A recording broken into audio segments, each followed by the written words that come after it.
সংগ্রামী ভাইরা, আমি জাহিদ ভাই শুনে একটি কথাই বলবো। আসলে এখন আপনি নেতা নির্বাচিত হয়েছেন, আপনাকে দল আপনার উপর আস্থা নিয়ে ধানের শীষ প্রতীক দিয়েছে। আমরা এখানে দীর্ঘদিনের পরীক্ষিত অনেক সৈনিক আছি, যারা অনেক ত্যাগ তিতিক্ষা স্বীকার করে আমরা কিন্তু এখনো টিকে আছি বিএনপিতে, আওয়ামী লীগের ওই নির্যাতন নিপীড়নের থেকে। তো আপনাদের প্রতি, বিশেষ করে আমাদের নেতার প্রতি আহ্বান থাকবে, জনতার ভিড়ে আপনি আমাদের ভুলে যান না।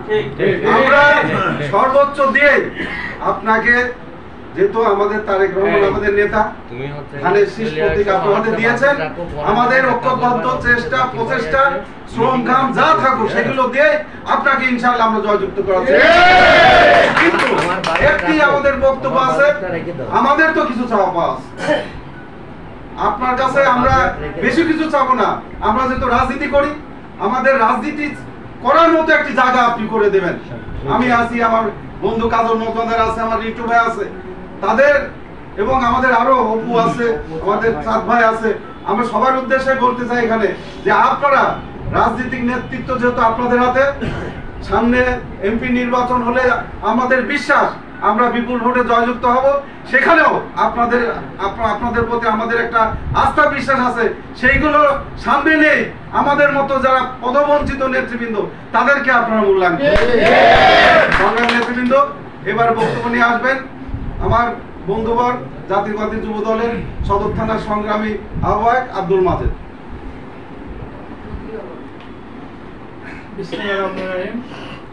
আজকে ঘরোয়া পরিবেশে আলোচনা সভায় প্রধান অতিথি জনাব জাতীয় সরকার, বাংলাদেশ জাতীয়বাদী দল কুষ্টিয়া জেলা সদস্য সচিব এবং 2026 সালের ধানের শীষে মনোনীত প্রার্থী উপস্থিত আছেন আমার বন্ধু কাজল মজুমদার, আমার বন্ধু বড় ভাই রিজু ভাই, আমাদের দোকান মালিক মঙ্গুল ভাই, সিনিয়র বড় ভাই সভাপতি আমার জাহিদ ভাই, আমাদের সহপাঠী যুবদল ছাত্রদল স্বেচ্ছার সকল নেতা এবং কর্মীবৃন্দ, আসসালামু আলাইকুম। আসলে আমরা এখানে যত বক্তব্যই দিই, জাহিদ ভাই এবং রিন্টুর যে বক্তব্য, এটা এবং রিন্টু ভাই সবারই বক্তব্য কিন্তু প্রশংসনীয়। আমরা যে যাই করি সব কিছুর শেষ স্থান আমাদের ধানের শীষের এক কাজে এসে ভোট দেওয়া। আমাদের আমরা যারা পদ পাইছি আনন্দ পাচ্ছি বা আমরা একটু ভালো আছি, কিন্তু যারা পাই নাই তারা তো পদবঞ্চিত হিসেবে দাবি দাবা আদায় করার জন্য পদ নেওয়ার জন্য আন্দোলন সংগ্রাম করবে, এটা দোষের কিছু না।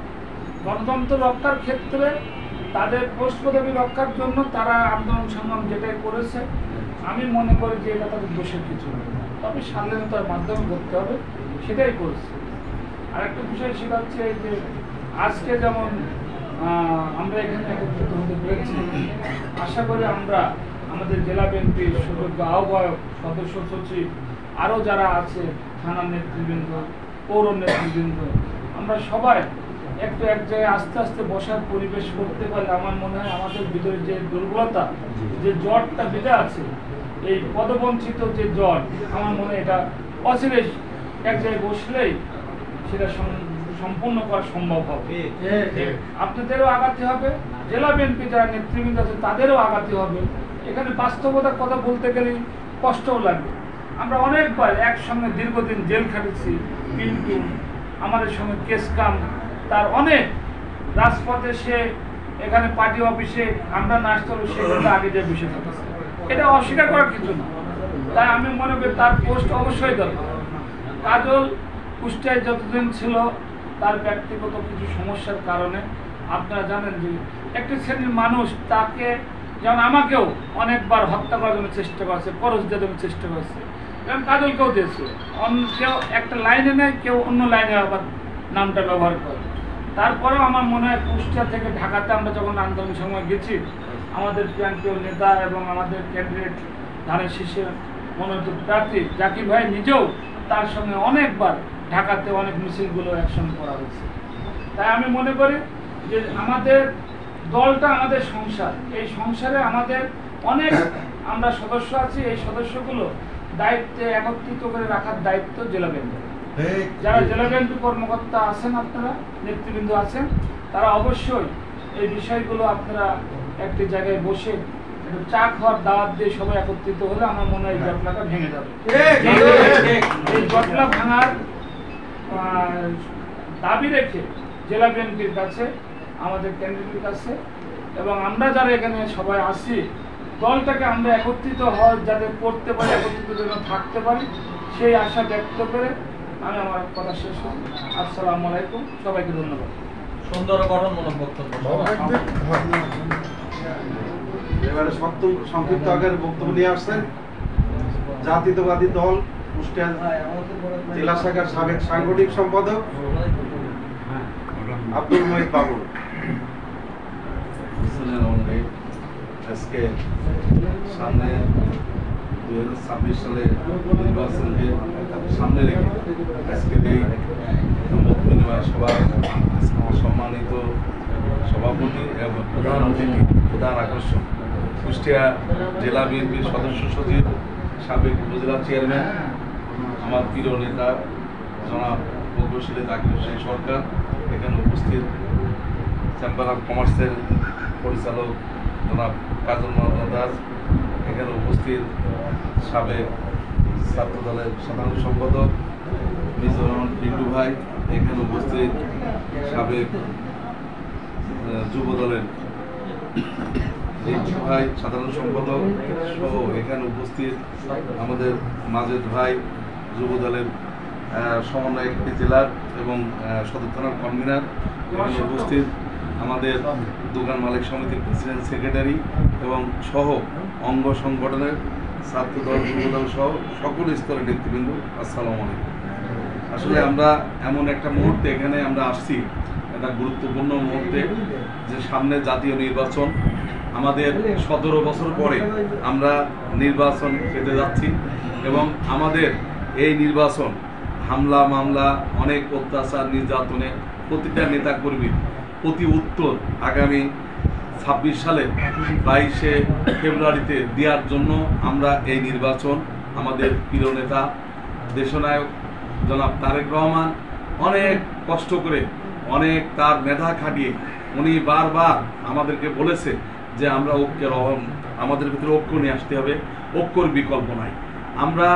আমরা যদি সবাই ঐক্য থাকি তাহলে এখানে একটি দল যেভাবে তারা নামাজের নামে, যারা হাদিসের নামে আজকে মিথ্যা প্রচারণা করে আজকে দেশে যেভাবে বিএনপির কাছে তারা নির্বাচন করার চিন্তা করতেছে, আসলে বিএনপির কাছে একটা তাদের মতো দল নির্বাচন করার চিন্তা করার কোনো সুযোগই আসে না।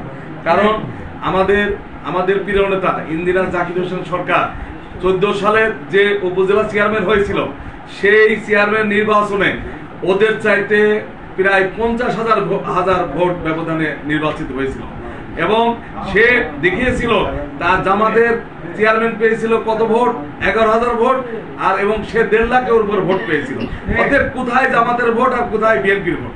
এবং আজকে আমরা নির্বাচনের যে আমাদের যে জোয়ার এসেছে, আমরা সবাই আমাদের আগামী দিনের রাষ্ট্রের এক দেশে নায়ক তারেক রহমানের হাতকে শক্তিশালী করার জন্য আমাদের ভিতরে আন্তরিকতা দিয়ে নিজেরা ঐক্যবদ্ধ হয়ে আমাদেরকে এই ইন্দিরা জাকির হোসেন সরকার সহ আমাদের কুমারখালীতে আমাদের প্রিয় নেতা, আমার রাজনীতির গুরু সৈয়দ মেহেদী আহমেদ রুমি সাহেব, সে রুমি ভাই খুকসা কুমারখালী আসনে 4, এদিকে আমাদের মিরপুর ভেড়ামারা ব্যবসায়ী রাকিব রূপ চৌধুরী, এদিকে 1 নম্বরে হলো বাচ্চুমুল্লাহ। আমাদের 4টি আসন 79 সালে নির্বাচনে আমরা পেয়েছি, 91 সালে নির্বাচনে পেয়েছি, 96-তেও পেয়েছি, 2001 সালে পেয়েছি। আমরা এবারও 4টি আসন পাবো। এই ঐক্য যদি আমাদের থাকে অবশ্যই আমরা 4টি আসন পাবো। সেই ঐক্য আমাদের তৈরি করতে হবে। আমাদের ভিতরে যদি কোনো মনোমালিন্য থাকে সেটা ভুলে যে আমরা এক কাতারে আসতে হবে এবং আমাদের প্রিয় নেতা, আমাদের আগামী দিনের রাষ্ট্রনায়ক জনাব তারেক রহমানের সেই অত্যাচার নির্যাতন 7-8-এর কথা চিন্তা করে আমাদের ঐক্য নিয়ে আসতে হবে, যে আমাদের এই ধানের শীষ ইঞ্জিনিয়ার জাকির হোসেন সরকারের ধানের শীষ না, এটা জনাব তারেক রহমানের ধানের শীষ, আমাদের দেশনেত্রী বেগম খালেদা জিয়ার ধানের শীষ, আমাদের রাষ্ট্রপতি জিয়া রহমানের দল তৈরি করে তার ধানের শীষ, সেই এই ধানের শীষ নিয়ে আসি দিয়েছিল। আজকে এমন একটা প্রতীক নিয়ে আসি দিয়েছিল আমাদের শহীদ রাষ্ট্রপতি জিয়া রহমান, এই ধানের শীষ প্রতীক আজকে পৃথিবীতে গ্রহণযোগ্য। তা আমরা মনে করি যেটা আমাদের ভিতরে আন্তরিকতা বাড়িয়ে আমরা সব কিছু ভুলে দিয়ে আমরা আমাদের প্রকৌশলী ইঞ্জিনিয়ার জাকির হোসেন সরকার ভাইকে আমরা যেরকম করে উপজেলা নির্বাচনে ব্যাপক ভোটে জিতিয়েছিলাম, এবারও নির্বাচনে আমরা তাকে ব্যাপক ভোটে নির্বাচিত করার জন্য ব্যবসায়িক মহল, শিক্ষক মহল, আইনজীবী মহল এবং সব মহল থেকে আমাদেরকে ঐক্য তৈরি করতে হবে এবং আমরা যেন সবার সাথে এক এক করে বসে ডোর টু ডোর যে আমরা যেন ধানের শীষকে নির্বাচিত করতে পারি, সেই অঙ্গীকার, সেই আশা আকাঙ্ক্ষা নিয়ে মাঠে নামতে হবে। আমরা যে কোনো মূল্যে বিএনপি ধানের শীষকে নির্বাচিত করব, এই কথা বলে আপনারা সবাই আমরা একসাথে কাজ করতে চাই এবং আমরা একসাথে এবং বিজয়ের মালা পড়ে আমরা 4টি আসন, আমাদের 4টি আসনকে আমরা নির্বাচিত করব, এই উদাত্ত আহ্বান জানিয়ে আমার কথা শেষ করছি। সবাইকে ধন্যবাদ। আমার এই ভাইরা, আমি একটি কথা বলতে চাই, বিষয়টা হলো আসলে এটা সাজেশনও না, এটা শুধু দলের ভালোবাসার খাতিরে। যেহেতু আমাদের নেতা মনোনয়ন পেয়েছেন, ধানের শীষের প্রতীক তার হাতে আমাদের নেতা তুলে দিয়েছেন, তারও অনেক দায়িত্ব আছে। ঐক্যবদ্ধ করে, বাবুল যেটা বলেছে, দলকে ঐক্যবদ্ধ করে সকল নেতাবৃন্দকে একত্রিত করে তারপরে নির্বাচনে মাঠে নামতে হবে। সেই ক্ষেত্রে আমাদের অপোনেন্ট প্রার্থী আলহাজ অধ্যক্ষ সোহরাবউদ্দিন, উনি কিন্তু ওনারও রাজনৈতিক অনেক ক্যারিয়ার আছে, উনিও দীর্ঘদিন রাজপথে ছিলেন, উনিও নির্যাতিত নিপীড়িত, ওনারও কিছু মানুষ আছে। আমি মনে করি আমাদের নেতা ওনার সাথে যোগাযোগ করছে কিনা আমি জানি না, আমি মনে করি উনি এবং ওনার যারা সহকর্মী আছে তারা আমাদের নেতা আলহাজ অধ্যক্ষ সোহরাবউদ্দিনের সাথে কম্বাইন্ড করে তাকে বর্তমান অবস্থা প্রয়োজনে একবারের জায়গায় দুইবারের জায়গায় 3 বার 5 বার, যেমন আমার একটা অভিজ্ঞতা আছে, সৈয়দ মেহেদি আহমেদ রুমি 96 সালে মারখালিতে মনোনয়ন পেলেন, কিন্তু তার আগে মনোনয়ন দেওয়া হয়েছিল আমাদের আনসার প্রামাণিককে। সে আনসার প্রামাণিকের মনোনয়ন বাতিল করার পরে মেহেদি ভাই মনোনয়ন পেল। মনোনয়ন পাওয়ার পরে আমরা কিন্তু আনসার প্রামাণিকের বাড়িতে 10 দিন যায় বসেছিলাম, তিনি দরজা খোলে না, উনার কর্মীরা দুর্ব্যবহার করে। তারপরে কিন্তু মেহেদি ভাই আনসার প্রামাণিকের সাথে সাক্ষাৎ করছিল, তাকে মাঠে নামাইছিল এবং সেই নির্বাচনে মেহেদি রুমি ব্যাপক ভোটে জয়যুক্ত হয়েছিল। তা আমি বলতে চাই যে আমাদের নেতা, যেহেতু আমাদের এই ঐক্য যাতে নষ্ট না হয়, আমরা যাতে ধানের শীষের প্রার্থীকে বিপুল ভোটে জয়যুক্ত করতে পারি, তার জন্য আপনাদের সর্বোচ্চ প্রচেষ্টা আপনাদের থাকবে। আমাদের যদি কোনো সহযোগিতা লাগে আমাদের বলবেন, আমাদের কাজল মজুমদার আছে, আমাদের চাঁদ ভাই আছে, আমাদের ইটু ভাই আছে, সবাই আপনার পাশে সহযোগিতার হাত বাড়িয়ে দেবে। আপনারা প্রচেষ্টা এটা অব্যাহত রাখেন, তার সাথে যোগাযোগ করার চেষ্টা করেন। দেখেন উনি হয়তো প্রথমে হয়তো তার মনটা খারাপ, সে হয়তো অনেক সময় গত নির্বাচনে যেমন উপজেলা নির্বাচনে সোহরাব ভাই সর্বোচ্চ সহযোগিতা করেছিল। ওই সময় কিন্তু জামাতের প্রার্থীকে কেন্দ্র থেকে একটা প্রেসারও আসছিল 2 দিন আগে, যে জামাতের প্রার্থীকে ক্যান্ডিডেট করা হোক আপনাকে বাদ দিয়ে। আমরা কিন্তু তখন রাজপথে নেমে গেছি আপনার পেছনে। আপনারা এক বাম পাশে আমি থাকতাম, ডান পাশে কানা থাকতো গাড়িতে। আমরা কিন্তু অনেকে এখানে জানে না, আমরা কিন্তু উপজেলা নির্বাচনে 14টা ইউনিয়নে আপনার সাথে ভোট করেছি। সকাল 9টায় বেরোইছি, রাত্রি 11টায় বাড়ি আসছি। আপনাকে কিন্তু নির্বাচিত করে আমরা ঘরে উঠেছিলাম। তা আমরা চাই যে আপনি মনোনয়ন যেহেতু কেন্দ্র দিয়েছে, আপনি ঠিক সেইভাবেই সকল নেতাকে ঐক্যবদ্ধ করে আপনি নির্বাচনে পরিবেশ তৈরি করুন, পথ তৈরি করুন। আমরা আপনার পাশে আছি, আমাদের ঐক্যবদ্ধ শক্তি আপনার পাশে আছে। সংগ্রামী নেতৃবৃন্দ, এবার আমাদের সামনে আমাদের বড় ভাই দোকান মালিক কল্যাণ সমিতির সংগ্রামী সভাপতি আমাদের আনোয়ার হোসেন সংক্ষিপ্ত বক্তব্য রাখবেন। বিসমিল্লাহির রহমানির রহিম। আজকের এই সুন্দর পরিবেশে, খুবই সুন্দর পরিবেশ এবং খুবই ভালো লাগছে। বিশেষ করে আমাদের জনাব জাকির সরকার সাহেব, উনি আমাদের কাজল মজুমদার সাহেবের অফিসে এসেছেন। আমরা সত্যি কথা বলতে আমরা খুশি। আমি বিশেষ করে খুব বেশি রাজনীতির সাথে কিন্তু খুব বেশি জড়িত নাই, তারপরেও আমি বিএনপি যেহেতু অনেক আগে থেকেই বিএনপির একটা কর্মী আর কি, আমি বেশি কথা বলবো না। সেটা হলো যে অনেক কথা এখানে হয়েছে, এখানে অনেক রাজনৈতিক ব্যক্তিত্ব আছেন। আমার ছোটো ভাই মাসুদ, তারপর আর এক ছোটো ভাই আছে আমার, আমি আজকাল মেমোরিও আমার অনেক হয়ে যাচ্ছে, ঠিকমতো আমি নামটাও করতে পারি না। তো সেটা হলো যে বিশেষ করে দোকান মালিক কল্যাণ সমিতির প্রায় 2000 দোকান আমরা আমাদের মেম্বার আর কি সমিতি, তাদের ফ্যামিলি মেম্বার, তাদের কর্মচারী, তাদের বহু রকমই আছে। আমরা আপনাদের পক্ষে বিশেষ করে আমার জনাব জাকির হোসেন সরকার সাহেব, যেহেতু উনি নমিনেশন পেয়েছেন, আমাদের কাজল মজুমদার আছেন, আপনি শুনেছেন উনি প্রধান উপদেষ্টা, আমাদের সেই 2001 সাল থেকে বহু রকম কিন্তু দুর্যোগ গেছে। আমরা একসময় চাঁদার অত্যাচারে বিভিন্ন কার্যক্রমের ইতেই আমরা কিন্তু এই দোকান মালিক সমিতিটা করেছিলাম, এবং এনএস রোডের সবচাইতে বড় সমিতি আমাদেরই এনএস রোড দোকান মালিক সমিতি। তারপরে বড় বাজার আছে, ওইদিকে আমাদের শাকির সাহেব আছেন। তো যাই হোক, খুব খুশির দিন আমি যে এইভাবে সাডেনলি আপনাদের মাঝে উপস্থিত হয়ে যাবো। একটা মিটিং ছিল আমাদের, একটা ওই সমিতি থেকেই তাকে সম্বর্ধনা অনুষ্ঠানে করছি, ওর নাম কি, কদিন আগে ইনভাইট করে, সেখানে আমাদের অনুষ্ঠানটা চলছিল। আমাদের ছোটো ভাই মোহাম্মদ সাহেব বললেন যে এরকম অবস্থা, আপনি একটু থাকবেন। যাই হোক, খুশি হলাম যে আপনাদের মাঝে বিশেষ করে আজকে থাকতে পেরেছি। কদিন আগে চেম্বার অফ কমার্সে আপনার শুনলাম, আপনার মতামত এবং আপনার সংক্ষিপ্ত বক্তব্য শুনলাম, খুব ভালো লাগলো। আপনি খুব সুন্দরভাবে গঠনমূলক কথা বললেন। আপনি রেলওয়ের কথা যেটা বলেছিলাম, এটা আগে আমার সরকারটা পরিবর্তন হবে, তারপরে কিভাবে রেল কখন এখান থেকে নিতে হয়। আমরা বিশেষ করে বিজনেস কমিউনিটি অনেকের আলোচনায় আইডিয়াই নেই যে চেম্বার অফ কমার্স একটা ভালো ভূমিকা রাখতে পারে। তখন এটা তো ইনস্টিটিউট অফ পাবলিক, তারা বলবে না যে আমার পাবলিকের 6টায় ট্রেন দরকার, সকাল সকাল আমরা ঢাকায় যাবো, মাল কিনবো বা চলে আসবো। তারা আইডিয়াই করতে পারছে না। আমি এ কথা আইন শৃঙ্খলা কমিটিতে বহুবার বলেছি, যে কি জন্য বলেছি আপনারা জানবেন। I have been to Japan, long time আমি জাপানে ছিলাম, এবং অ্যাব্রোড আরও জায়গায় ছিলাম।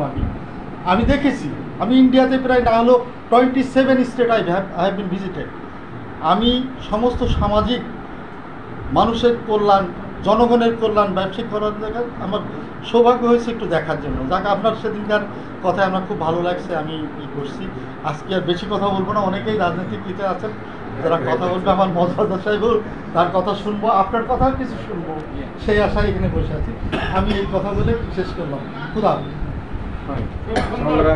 ভাইরা, আমাদের মাঝে এবারে গুরুত্বপূর্ণ বক্তব্য নিয়ে আসছেন কুষ্টিয়া জেলা বিএনপির সাবেক যুগ্ম সাধারণ সম্পাদক, দি চেম্বার অফ কমার্স ইন্ডাস্ট্রিজ লিমিটেডের সদ্য নির্বাচিত পরিচালক, বিপুল ভোটে নির্বাচিত পরিচালক, বিশিষ্ট সমাজসেবক, বিশিষ্ট রাজনীতিবিদ, জননেতা কাজল মজুমদার এবারে আপনাদের সামনে বক্তব্য নিয়ে আসছে। বিসমিল্লাহির রহমানির রহিম। আজকের নির্বাচনী সভার সম্মানিত সভাপতি, কুষ্টিয়া জেলা বিএনপির সদস্য সচিব, সাবেক উপজেলা চেয়ারম্যান এবং সদ্য বিএনপি ঘোষিত 26 সালের এমপি নমিনেশন প্রাপ্ত ইঞ্জিনিয়ার জাকির হোসেন সরকার, আরও এখানে উপস্থিত আছেন সভাপতি আনোয়ার ভাই, সেক্রেটারি মকুল ভাই, রিন্টু ভাই, হাফেজ, জাহিদ ভাই, মাসুদ, সুমন, উৎপল, বাবুল আছে, সুমন ভাই, এবং আরও আমার ছোট ভাইরা আছে অনেকে। আসসালামু আলাইকুম। কথা তো অনেক কথাই আসছে, বিন্দু ভাই বলছে, কিন্তু বলছে আসলে দীর্ঘদিন তো আমাদের একসাথে পথ ছিল। এখানে অনেকেই আছে দীর্ঘদিন, 90 সাল থেকে 85 সাল থেকে অনেকেই আছে, আমরা একসাথে পথ চলি এবং নিষ্ঠার সাথে। আমি যেটা মনে করি এখানে অনেকে আছে, মাসুদ আছে, দলের সাথে আমরা কখনো বেইমানি করিনি।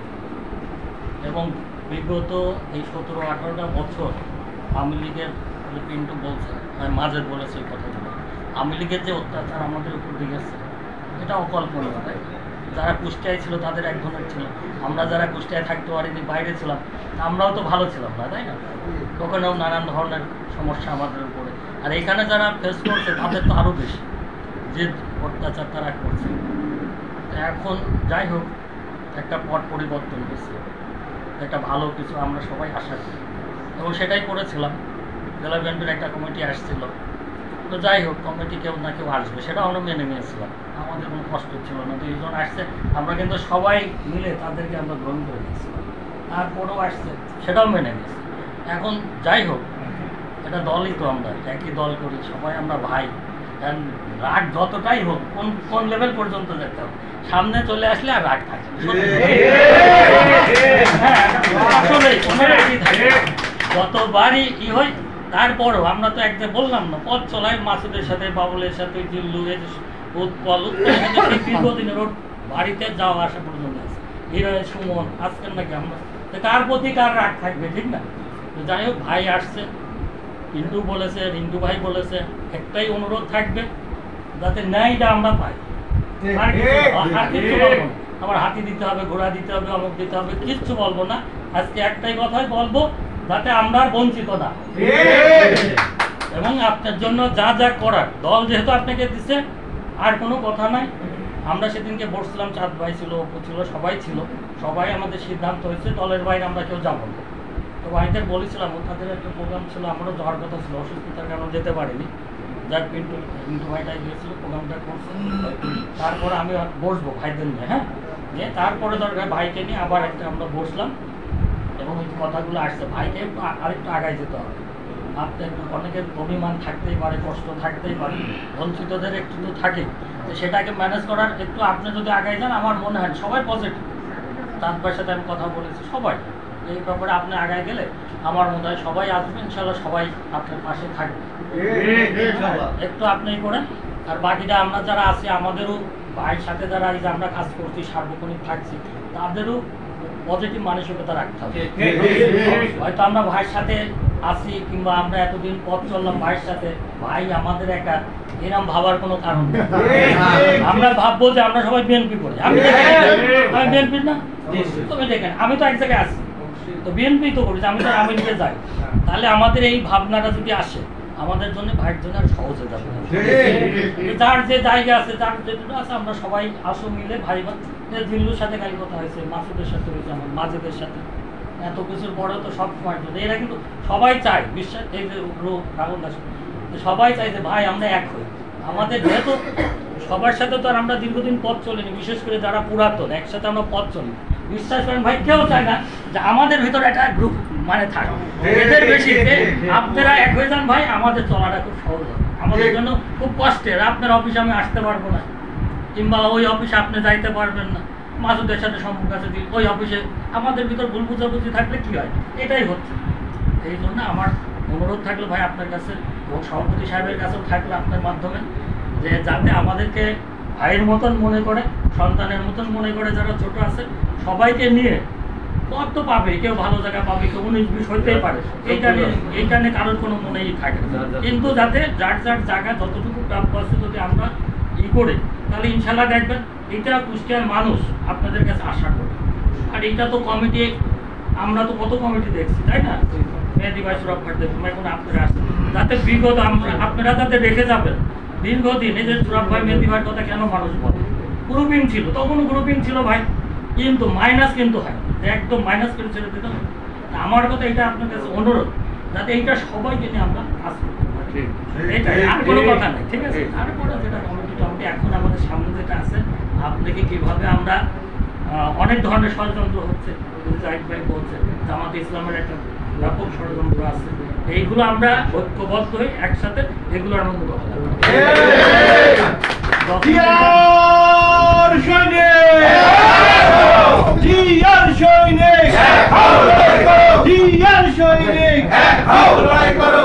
এই বলে আমার বক্তব্য শেষ করলাম। আমরা সবাই সুস্থ থাকি, ভালো থাকি। আসসালামু আলাইকুম। সংগ্রামী ভাইরা, আমরা যার বক্তব্য শোনার জন্য অধীর আগ্রহে বসে আছি, আমাদের প্রিয় নেতা, সাবেক উপজেলা চেয়ারম্যান, আমাদের কুষ্টিয়া জেলা বিএনপির সংগ্রামী সদস্য সচিব, আগামী 2026 সালে যে আমাদের বিএনপি কেন্দ্র এবং আমাদের তারেক রহমান যে ধানের শীষের যে কান্ডারি, ধানের শীষের প্রতীক যার হাতে তুলে দিয়েছে, সেই নেতা ইঞ্জিনিয়ার জাকির হোসেন সরকার এবারে আপনাদের সামনে বক্তব্য এই নেতা আছে? আছে। এই সদর সভার কোনো নেতা আছে? আছে। আমাদের যুব সমাজের কোনো আইডল আছে? আছে। শিশুর মনোনীত কোনো প্রার্থী আছে? আছে। ওই সেই নেতা জাকির ভাই। জাকির সরকার। সরকার জাকির। জাকির সরকার। জাকির সরকার। সরকার জাকির। জাকির ভাইয়ের ভয় নাই, রাজপথ ছাড়ি নাই। রাজপথ ছাড়ি নাই। জাকির ভাইয়ের ভয় নাই। আজকের এই তাৎক্ষণিকভাবে আয়োজন করা এই সৌজন্য সাক্ষাৎকারে উপস্থিত বাংলাদেশ জাতীয় দল এবং সকলঙ্গ সহযোগী সংগঠনের নেতৃবৃন্দ, উপস্থিত নবনির্বাচিত চেম্বার অফ কমার্স অ্যান্ড ইন্ডাস্ট্রির পরিচালক, আমাদের সবার শ্রেণীর দাদা মজুমদার ভাই, উপস্থিত ব্যবসায়ী নেতৃবৃন্দ, আসসালামু আলাইকুম। আমরা জানি যে আসলে আমাদের মধ্যে খুব বড় তেমন কিছু না, কিন্তু কমিটি কেন্দ্রিক একটা মত পার্থক্য ছিল, কিন্তু ব্যক্তিগত পর্যায়ে কারোর রিলেশনশিপ খারাপ হয়েছে বা কেউ করেছে বলে কোনো প্রমাণ নাই বা কেউ করতে পারবে না। কারণ বিগত বেশ কয়েক বছর যাবত আমরা একসাথে চলেছি। এটা কেউ হয়তো সামনাসামনি দেখেছে অথবা কেউ দেখেনি, কিন্তু আমরা যারা চলেছি আমরা জানি। আর এই মত পার্থক্য হওয়ার পরে যে কয়বার এটা নিরসনের উদ্যোগ নেওয়া হয়েছে, প্রত্যেকটা উদ্যোগ আমি নিয়েছি। কতটুকু সফল হয়েছে জানি না, কিন্তু উদ্যোগ কিন্তু নিয়েছি। এই ব্যাপারে এই জন্য আমি বলতে চাই যে আমার চেষ্টা আমি করেছি এবং আমি আশা করি ভবিষ্যতেও আপনারা সহযোগিতা করবেন, আমি আবার চেষ্টা করব। এ ব্যাপারে আমার কোনো ঘাটতি বা আমার আন্তরিকতার অভাব থাকবে না। আমরা কিছু অর্জন করেছিলাম, কিন্তু আলটিমেটলি মূল জায়গা পর্যন্ত আমরা যেতে পারি। এই ব্যর্থতা আমাদের আছে, কিন্তু বেশ কয়েকবার চেষ্টা হয়েছে, আমরা কথা বলেছি, বসেছি বিভিন্ন সার্কেল, বিভিন্ন জায়গায়, ঢাকায়, কুষ্টিয়ায়, বিভিন্ন জায়গায়, বিভিন্ন ফোরাম। এবং এটা আমি বলতে পারি, আপনারা অনেকেই হয়তো জানেন না, আর যারা জানেন কিন্তু ক্রেডিট আমি ওইটুকু নিতে চাই যে আমি চেষ্টা করছি, বসার ব্যবস্থা করছি, বসেছি, কথা বলছি। এনিওয়ে, এখন একটা ভিন্ন প্রেক্ষাপট। আপনারা জানেন যে আমরা যেমন একই মায়ের সন্তান, হয়তো আমাদের মধ্যে মত পার্থক্য দুই ভাইয়ের মধ্যে থাকে, কিন্তু যখনই পাশের বাড়ির সাথে যখন একটা ক্ল্যাশ হয় তখন কিন্তু আরো মনে থাকে। হয়তো বাবার জমি নিয়ে কে ফ্রন্টে নেবে কে পিছনে নেবে, এটা নিয়ে ভাইয়ের মধ্যে মত পার্থক্য হয়। আমি মনে করি আমাদের মত পার্থক্য ঠিক সেরকম। এখন যেটা হয়েছে, এখন একটা বড় ধরনের একটা চ্যালেঞ্জের সম্মুখীন আমরা। দেশ একটা বড় ধরনের হুমকির সম্মুখীন, ষড়যন্ত্রের সম্মুখীন। এবং এখানে আমরা যারা আছি, আমি বিশ্বাস করি এবং সবাই আমরা একই বিশ্বাস করি যে আমাদের এই পয়েন্টে কারোরই দ্বিমত নেই। নমিনেশন ঘোষণার আগে হ্যাঁ, এখানে আমাদের অনেক যোগ্য নেতা আছে, অনেক ত্যাগ আছে, অবশ্যই আমরা স্বীকার করি। সবার আকাঙ্ক্ষা তো আছেই, থাকতেই পারে, কিন্তু দল যখন সিদ্ধান্ত নিয়ে নেয়, তারপরে কিন্তু আজকে আমি আরেকটা প্রোগ্রামে বলেছি যে দল যখনই সিদ্ধান্ত নিয়েছে তখন কিন্তু ঐক্য আর বলতে হচ্ছে না, সবাই বলতেছে আমরা ঐক্যবদ্ধ। আমি যার সাথে কথা বলেছি, আমি নমিনেশনের পরে মনে হয় অল্প কয়েকজনের সাথে কথা বলেছিলাম, তার মধ্যে কাগজ হয়েছে একদম সাথে সাথে জিজ্ঞেস ছিল। এবং আমি ওনার একটা কথা বলছিলাম, সবার সামনেই বলি যে ভাই, আপনি অনেক জিনিস হয়তো মনে করেন বা আমাকে বলো হয়তো বোঝেন, হ্যাঁ স্বাভাবিক, আপনি একদিন আসবেন, এমন একটা মুহূর্ত আসবে, সেদিন আপনি বলবেন যে না, এটা জাকির ভাই এটা করে নাই বা জাকির ভাই এখানে কোনো দোষ ছিল না, সেরকম একটা মুহূর্তে আসবে। বলছিলাম আমি, এটা সবার সামনে বললাম, যেদিন একা একা বলছিলাম একটা সবার সামনে বললাম যে বিষয়টা হচ্ছে এরকম, আমাদের আন্তরিকতা বলি বা আমাদের চেষ্টা বলি বা আমাদের বিদ্যুৎ বলি এই লেভেলে। আমি সেটা বলেছি একদম নমিনেশনের মনে হয় 10-15 মিনিট বা ঘন্টার মধ্যে কথা বলে আমি ওই কথাটা বলছি যে আপনি হয়তো অনেক কিছু মনে করেন, কিন্তু এমন একদিন আসবে সেদিন আপনি মনে করবেন যে না, জাকির ভাই এই জিনিসের জন্য দায়ী ছিল না, বা জাকির ভাই এটা করে নাই, বা জাকির ভাই ওই দোষটা ছিল না, যে দোষটা আপনি হয়তো এখন মনে করতেন।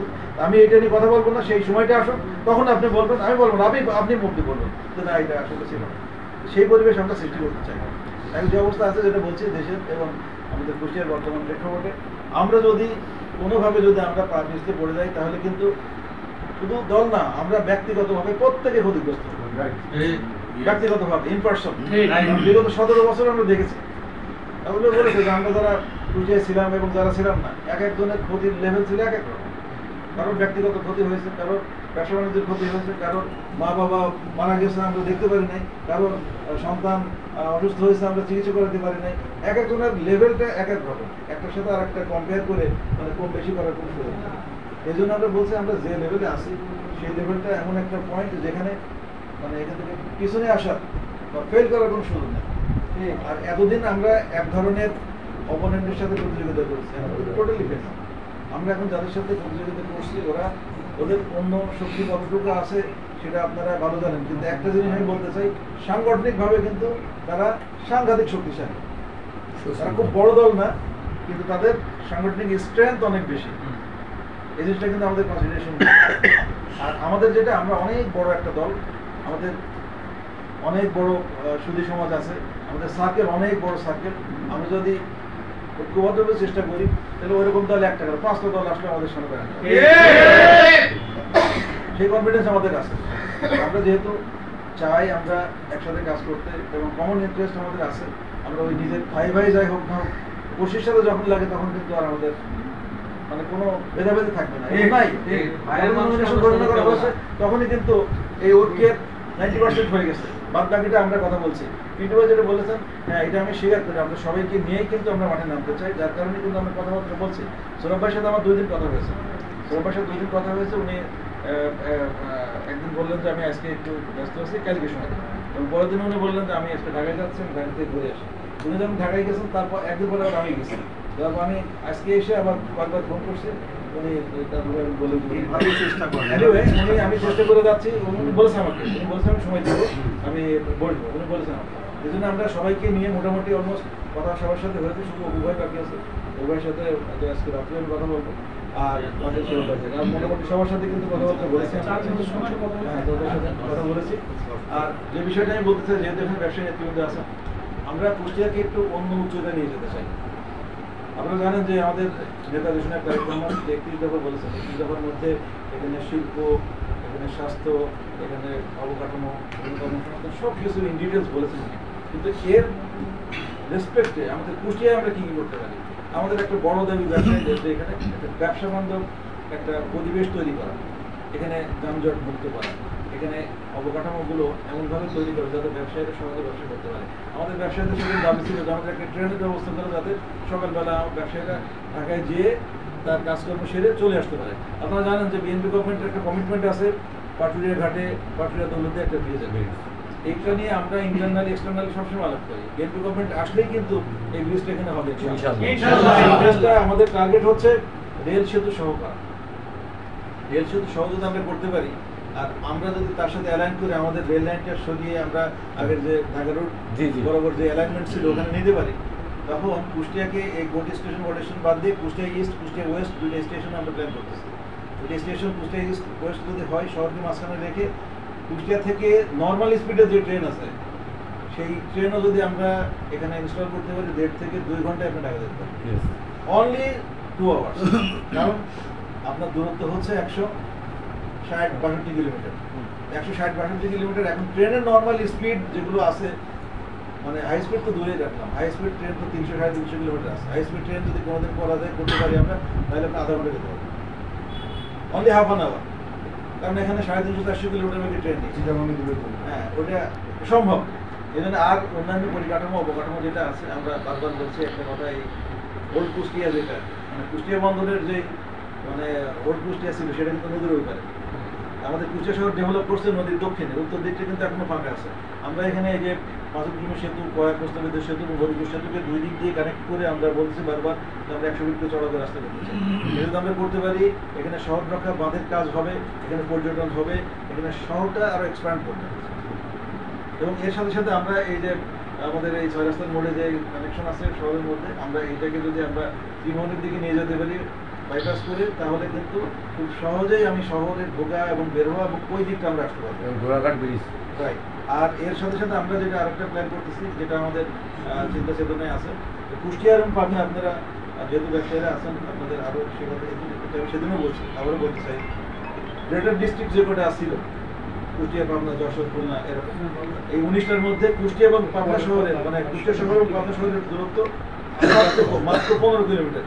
আপনারা যদি ম্যাপে বা ইয়েতে খোঁজখবর নিয়ে দেখেন, একটা শহর হচ্ছে নদীর উত্তরে পাবনা, আর আরেকটা শহর নদীর দক্ষিণে কুষ্টিয়া, এবং এই 2টা শহরের মধ্যে মাত্র 15 কিলোমিটার।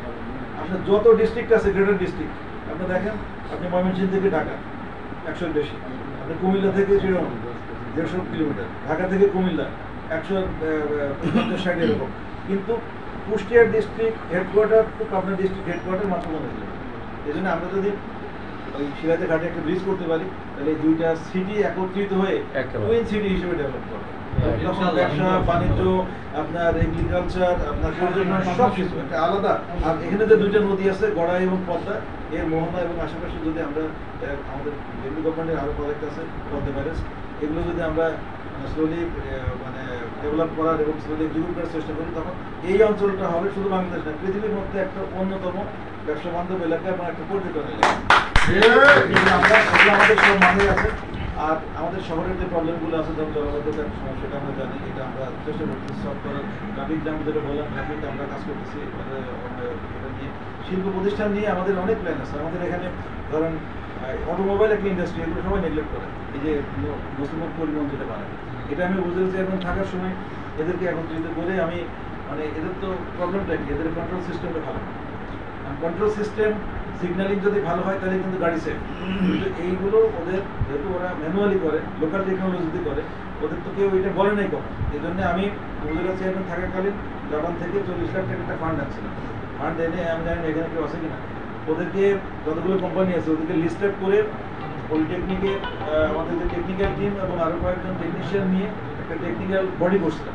বডি করে তাদেরকে 3 দিনের ট্রেনিং দেওয়া হয়েছিলাম যে এই কন্ট্রোলিং সিস্টেম কীভাবে ডেভেলপ করা যায়। পলিটেকনিকে ওয়ার্কশপ করছে 3 দিন। সেই ওয়ার্কশপ করে তাদেরকে আমরা ওই বিভিন্ন সার্টিফিকেট এবং ওই টাকা দিয়ে কিছু ইনস্ট্রুমেন্ট কিনে দিয়েছিলাম, যে সিগন্যালিংটা কেমন হবে, কন্ট্রোলিং সিস্টেম কী করা যায়। এই প্রজেক্টটা আমি চালু করতে চাই। এটা চালু করতে পারলে আপনার এই যে অটোনাম, এই যে নসিমত পরিমাণ লাঠাম্বাজা আছে, এরা যদি ডেভেলপ করে তাহলে পরে আমাদের এগুলো গাড়িগুলো কিন্তু আমাদের লাগে। আমাদের এই এগ্রিকালচার প্রোডাক্ট বলেন, গরু ট্রান্সপোর্ট বলেন, বিভিন্ন প্রচুর এইগুলো গাড়ি কিন্তু ট্রাকে করে না। দেখে আপনি ওই আলমপুরের দিকে বা ইয়েতে হাটের সময় সব এই গাড়িগুলো করে। এবং এক সময় ছিল, আপনারা সংখ্যাটা জানেন কি না, এক সময় সারা বাংলাদেশ থেকে এই গাড়িগুলো কুষ্টিয়ার থেকে নিত এবং পার ডে 150 থেকে 200 গাড়ি তৈরি পার ডে। আমি জেনে বলতেছি, আমি জেনে এবং খোঁজখবর নিয়ে, ওনারা যারা আশেপাশে আছে হয়তো জানে, পার ডে 150 থেকে 200 গাড়ি তৈরি হতো এই আমার ভাদালি এলাকায়। কিন্তু এখন সেটা ওই পুলিশে ধরে, লাইসেন্স নাই, কন্ট্রোল নাই, আটকায়, দায়িত্ব দেয় না, এই সমস্ত করে করে বড় খুব খারাপ অবস্থা। এটা একটা ভালো সম্ভাবনা, ওই একটা শিল্প আছে, আমরা এটাকে ডেভেলপ করতে চাই। কারণ একটা জিনিস, টয়টা গাড়ি একদিনে তৈরি হয় নাই, বাজাজ হন্ডা একদিনে তৈরি হয় না, এরাও কিন্তু আস্তে আস্তে আস্তে আস্তে হয়েছে। তো আমাদের প্রবলেম যে আমাদের ব্যবসায়ীরা করতেছে কিন্তু সরকারের কোনো নীতি সহায়তা নেই, কোনো সাপোর্ট নেই। সরকার আসে এক একটা নীতি বানায়, আইন একটা করে, পুলিশে ওটা বন্ধ করে দেয়। এই জন্য আমরা ওটা ডেভেলপ করতে চাই। এবং আমার আরেকটা যেটা আছে অলরেডি ডেভেলপ, আমাদের রাইস ইন্ডাস্ট্রি, এটা আছে কিন্তু এটা অলমোস্ট 80% ইন্ডাস্ট্রির যারা ওনার, আমি এদের সাথে বিভিন্ন 5 তারিখের আগে বেশি যোগাযোগ ছিল না। 5 তারিখের পরে যে কোনো কারণেই ওদের সাথে যোগাযোগ বাড়াইতে হয়েছে আমাকে। ওদের সেফটি বলেন, অনেক কেস হয়েছে। আমি তখন ওদের সাথে কুষ্টিয়া না, আমি কুষ্টিয়ার বাইরে ওদের সাথে বেশ কয়েকটা বসছি, তাদের এই সমস্ত ওই মামলা বলেন, সেফটি সমস্ত নিয়ে। তখন ওরা বলছে যে ভাই আমাদের অবস্থা তো খুবই খারাপ, 80% ইন্ডাস্ট্রি অলমোস্ট, বিশেষ করে মানে ব্যাংক সেটা নিয়ে। তো ওদেরকে আমরা সহযোগিতা করতে চাই। কারণ এই যে ইন্ডাস্ট্রি, প্রায় 300টা ইন্ডাস্ট্রি আছে, 300টার মধ্যে প্রায় 75টা হচ্ছে অটো। হিউজ একটা ইনভেস্টমেন্টের ব্যাপার, প্রচুর ইনভেস্টমেন্ট গভর্নমেন্টের এখানে বা ব্যাঙ্কগুলোর ইন্ডাস্ট্রি আছে। আমরা এই ইন্ডাস্ট্রিগুলো নিয়ে কাজ করতে চাই। এছাড়া ধরুন বিআরবি এখন বাংলাদেশের একটা ব্র্যান্ড, এখানে জেটিআই আছে, এখানে বিএটি আছে, এখানে গ্লাস ইন্ডাস্ট্রি আছে, এখানে প্লাইউড ইন্ডাস্ট্রি আছে। এটা কিন্তু অনেক সম্ভাবনা হয়ে একটা ইন্ডাস্ট্রি। এবং একটু বড় কারণ কি জানেন? বড় কারণ হচ্ছে ইলেকট্রিসিটি হচ্ছে এই পাওয়ার বা ইলেকট্রিসিটি যেটি আমরা বলি, এটা হচ্ছে ইন্ডাস্ট্রির হার্ট। সেই পাওয়ারে কুষ্টিয়া সারপ্লাস, সেই পাওয়ারে কুষ্টিয়া সারপ্লাস। কারণ আমাদের 400 মেগাওয়াট পাওয়ার প্ল্যান্ট আছে, আর ইন্ডিয়া থেকে যে পাওয়ার হয় এখানে ল্যান্ডিং হয়। এর কারণে কুষ্টিয়া কিন্তু পাওয়ার কাট হয় না, মানে মেজর কজ ছাড়া বা ওই রকম মানে বড় ধরনের দুর্ঘটনা ছাড়া কুষ্টিয়া পাওয়ার কাট হয় না। আর পাওয়ার যদি আমি দিতে পারি, আমরা যে গ্যাসের জন্য কেন চিল্লাই, গ্যাস মানে কি পাওয়ার জেনারেশন করি পাওয়ার, কিন্তু সেই পাওয়ার ন্যাশনাল গ্রিড কুষ্টিয়া স্টেবল, সবচেয়ে বেশি স্টেবল। এবং এই ইনফরমেশনগুলো অনেকে জানে না, তারা ইন্ডাস্ট্রিয়ালিস্ট, তারা হয়তো জানে। এইটার জন্য কুষ্টিয়ায় ইন্ডাস্ট্রিয়ালাইজেশনের জন্য আরও অনেক সম্ভাবনা আছে। এবং আরেকটা যেটা ভালো সম্ভাবনা, সেটা হচ্ছে যে আমরা সুন্দরবনের ইনফিডিং রিভার শুধুমাত্র কিন্তু গড়াই, সুন্দরবনকে বাঁচানোর জন্য গড়াইটাকে সবসময় চালু রাখতে হবে। এই জন্য প্রতি বছর এখানে 67 কোটি টাকা দিয়ে দেবে এবং এটা আরও ভবিষ্যতে আরও বাড়াইতে হবে। তা না হলে সুন্দরবন যদি পানির ফ্রেশ ওয়াটার না পায় স্যালাইন হবে, স্যালাইন হলে গাছ, নদী, গাছ, ওটা যা আছে সব মারা যাবে। এই জন্য এই গড়াইটাকে আরো ভালো করে চালু করতে হবে এবং গড়াইয়ের যে শাখা নদী আছে, কালীগঙ্গা বলেন, ডাকুয়া বলেন, মাথাভাঙা বলেন, যা আছে এগুলোকেও চালু করতে হবে। এই কালীগঙ্গা নদী চালু করার মোটামুটি ফাইনালিস্ট হয়েছে। ওখানে ক্যানেলের নিজের সার্কলটা পাশ হয়েছে প্রজেক্টটা, শুধুমাত্র সাঁওতাল যে নদীর যে অংশটা ছিল, সিএসএ আছে নদী, আর এসে এসে ওইটা ব্যক্তিগতভাবে ওইটা নিয়ে আমরা কাজ করতেছি। ওইটা ই হইলে কালীগঙ্গা নদী চালু হবে। আর কালীগঙ্গা যদি চালু হয়, গড়াই যদি নেভিগেশন ভালো থাকে, তখন মংলা পোর্ট থেকে ডাইরেক্টলি আমাদের এখানে মানে এই এভারেন্ট ভেসেলগুলো আসবে, ডাইরেক্টলি মংলা পোর্টের সাথে আমরা কানেক্টেড হবে। এইটা কুষ্টিয়ার বিজনেসের জন্য অনেক পটেনশিয়াল ইস্যু। এগুলো আমাদের ব্যবসায়ী লেভেলে কিন্তু কোনো আলোচনা নেই, এগুলো কেউ বলে না। এই জিনিসটা আমরা প্ল্যান করতেছি। আমরা মংলা বন্দরের সাথে এটা কানেক্ট করতে চাই, পাবনার সাথে আমরা এভাবে কানেক্টেড হতে চাই এবং কুষ্টিয়া হবে তখন উত্তর দক্ষিণের ব্যবসায়িক হাব, এখানে মেডিকেল হাব এবং এডুকেশনাল হাব, এই তিনটা হাব আমরা করতে চাই। আর পর্যটন নিয়ে তো আমরা অলরেডি কাজ করতেছি, পরিষ্কার পরিচ্ছন্নতা বলেন, সবুজায়ন বলেন, এগুলো তো আমরা মানে এই জন্যে পর্যটন, মেডিকেল একটু বলি। মেডিকেলে আমাদের 500 বেডের হসপিটাল আছে, যদি ফুলি চালু হয় নাই, আমরা দুইটা ইউনিট চালু করছি, চালু হবে। 250 বেড আছে আমাদের এখন হসপিটাল, এখানে বিআরবি করতেছে 850 বেড। আপনার এখানে পপুলার সনো এদের মিলে 200-250 আছে। মোস্তাফিজদের এখানে আছে, এটাও 200 বেড হবে। আমাদের সাদি সাহেব করতেছে, ওখানেও আপনার 350 বেড আছে। সব মিলে কুষ্টিয়ার মতো মফস্বল শহরে 3000 বেডের ফ্যাসিলিটি আছে, যেটা অনেক ডিভিশনাল টাউনে নাই। এই জন্য এটাকে আমরা সরকারি বেসরকারি উদ্যোগটাকে যদি সমন্বয় করতে পারি, তাহলে এটা একটা মেডিকেল সিটি হবে। আর টেকনিক্যাল ইউনিভার্সিটি যেটা বললাম, টেকনিক্যাল ইউনিভার্সিটি যদি করি, আমাদের একটা এডুকেশনাল সিটি সম্ভব। এখানে গভর্নমেন্ট কলেজ আছে, ইসলামিক কলেজকে যদি সরকারিকরণ আমরা করি, ওটা আমার কমিটমেন্ট ছিল বিএনপি গভর্নমেন্ট, কিন্তু হয়নি। আমরা ইনশাআল্লাহ ওটা সরকারিকরণের চেষ্টা করবো। এটা মেডিকেল সিটি, এটা এডুকেশনাল সিটি, পর্যটন সিটি, ওটা একটা ব্যবসা বাণিজ্য সিটি। আমরা সবাই সহযোগিতা করবেন, আমরা এগুলো করবো। আমরা এটা মানে একেবারে রিয়েলিস্টিক ইস্যু, এমন না যে আমরা আকাশ কুসুম কল্পনা করছি। আমি ব্যাখ্যা দিয়েছি আপনাদেরকে যে ইস্যুগুলো কেমন এবং কোথায় কতটুকু করা দরকার। এই জন্য আমরা সবাই মিলে একসাথে কাজ করবো। আর আমাদের ভেতরে ছোটো ছোটো যেগুলো আছে, আমি আপনারা যেটা ইয়ে করেন, আমার যে আন্তরিকতা আছে বা চেষ্টা আছে, আমরা সহযোগিতা করলে এগুলো খুব সহজেই আমরা সমাধান করবো। আমি এমন একটা মানুষ যার যতটুকু সম্মান, আমি বিন্দুমাত্র আমার কোনো ঘাটতি নেই সেই সম্মান, কারণ সম্মান দিলে সম্মান কমে না। আর যার যতটুকু সম্মান আছে এটা অবশ্যই দেওয়া উচিত এবং আমরা তাকে বা তাদেরকে অবশ্যই সেটা দেবো ইনশাআল্লাহ।